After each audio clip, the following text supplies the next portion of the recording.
In this video, we're looking at how to split combined text into separate columns in Google Sheets. The sheet on screen is a sales table where one cell holds two values mashed together as a single piece of text.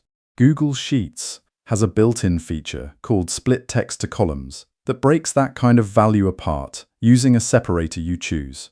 Here the selected cell contains 400,500.00, and we want each number in its own column. If you're following along, just make sure your spreadsheet has some combined values ready to split. If this walkthrough is helpful so far, a quick like on the video really helps it reach more people. Start by opening the Data menu at the top of the screen. This menu holds all of Sheet's data tools, from sorting and filtering to validation and cleanup options. Scroll down until you find Split Text to Columns near the bottom of the list. As soon as you pick it, the text in the cell splits across two columns, and a small pop-up appears showing the current separator setting. By default, it's set to detect automatically, which usually guesses the right delimiter for you. To take control of it yourself, open the separator drop-down in that pop-up.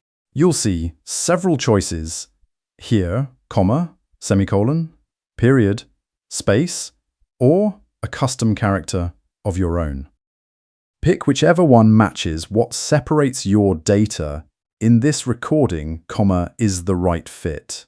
With comma chosen, the value splits cleanly into 400 in one column and 500.00 in the next. That's really all there is to it. One menu command plus one delimiter choice. Click any other cell to close the separator pop-up and leave the separated values in place. So whenever numbers, names, or dates end up crammed into one cell, Split Text to Columns tidies them up in seconds. Thanks for watching along, and if you'd like more quick Google Sheets tips, hit subscribe so you don't miss the next one.